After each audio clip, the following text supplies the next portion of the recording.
Because I saw this drawing, I had to draw an angelic duck friend. So then this artist drew whatever that is. Next thing I knew, I was storming art jams on Magma to create with artists and draw nothing but duckies! We're just gonna be drawing a bunch of ducks, guys. I'm keeping it simple. And I might even get other people to draw ducks. What can I say? I got an agenda to push. It's the Lily Factor. Ding! So we're on magma.com, storming community canvases. Got my calm collected profile picture there. We're gonna see who we could draw ducks with. Oh, wait.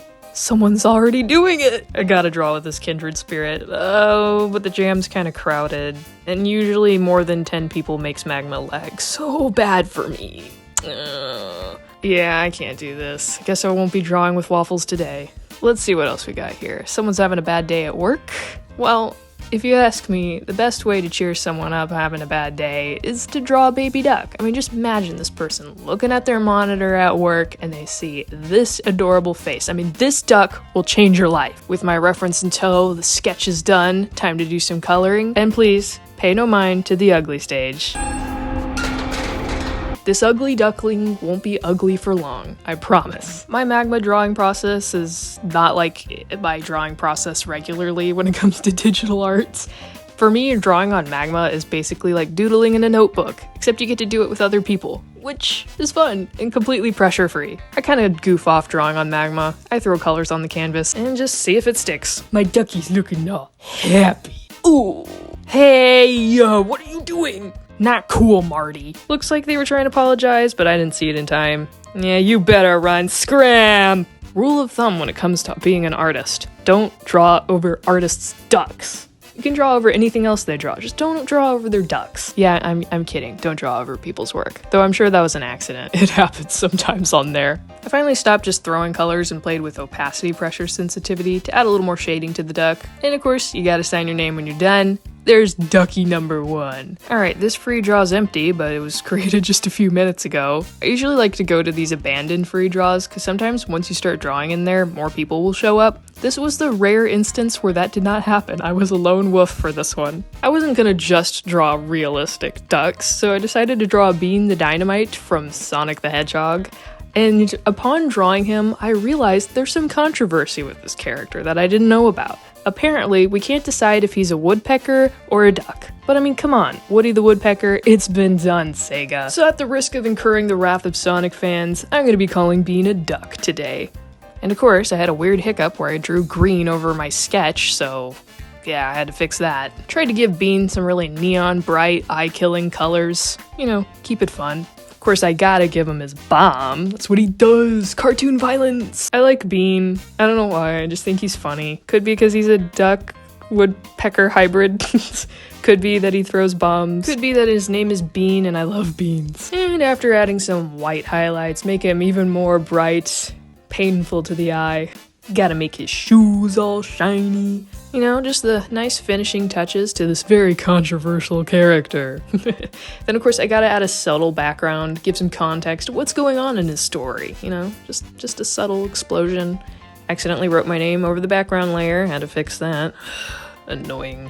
But with the name done, I just had to increase the saturation of the explosion a bit, you know, enough to really make your eyes go, ah! And then just a subtle sound effect, in case you couldn't tell what was going on. So yeah, there's my drawing of Bean, and he's just a little guy. Alright, so we got some peeps in this free draw, and the host is feeling under the weather, and you know what cures an ailment? Saying a friendly hello to the host, and then proceeding to draw a duck.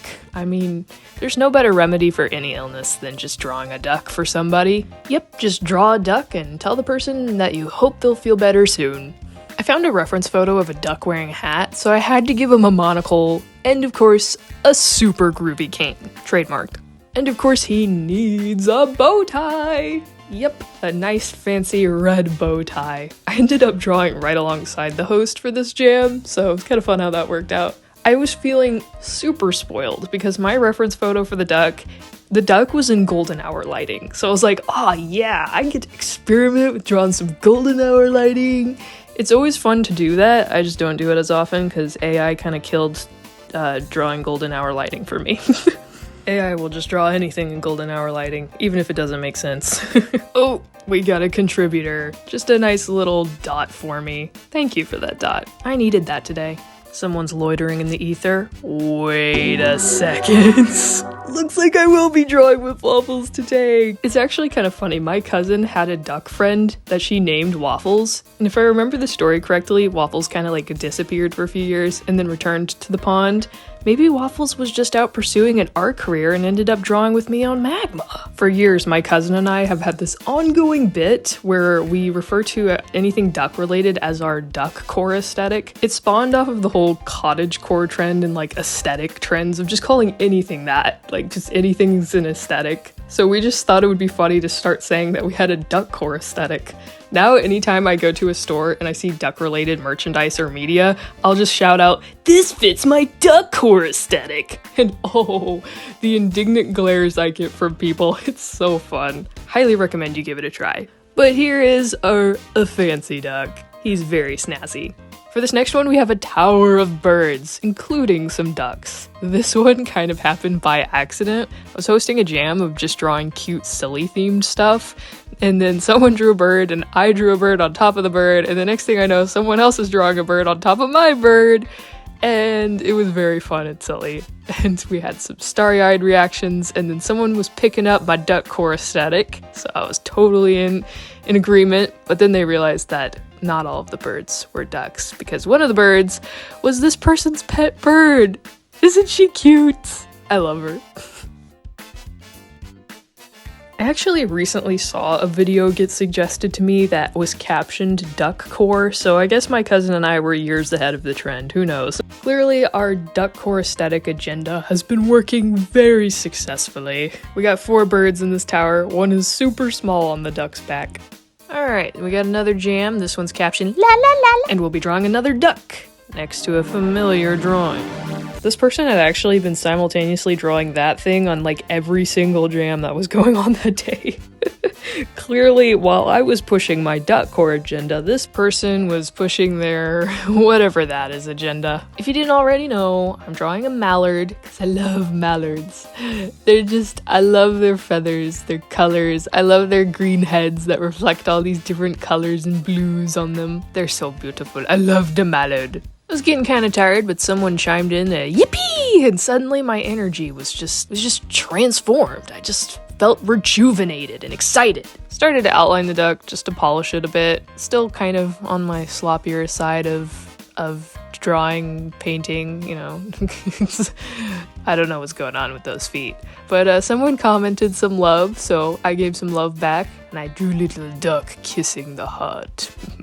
Overall, this ducky-themed challenge was pretty fun to do. I wanted to get some practice drawing animals because I felt like I've been slacking off in that department, and I love ducks. I think they're funny, silly birds, so it gave me an opportunity to have some fun, be silly, and see, you know, how other people react to some nice ducks. We have 1 duck left, and of course, the recording glitched and didn't record the sketch, because who gets stuck with all the bad luck? No one but Donald Duck! I like the era when they kind of figured out Donald's design, but the art style hadn't really changed to what it is now yet. And so I wanted to draw Donald in that style. And I had just watched Mickey's RV short, and I thought Donald was so silly in that one, chowing down on some corn. So I'm like, I gotta draw that animation frame of just him snarfing down some corn. That's some good looking corn right there. It's a running gag that no one understands what Donald's saying, so I tried to imagine, like, what would it sound like if he's trying to talk while eating corn? So I grabbed, like, the square fill tool, and I just gave him something to say. But unfortunately to us, it just sounds like static television and not legible words. So after polishing up the sketch, you know, erasing wonky lines and fixing other lines, Donald was done. And that's the last duck, so these are all the duck drawings. I'd like to thank you all for taking time out of your day to watch this silliness, and may God bless you in your life and your art. Bye!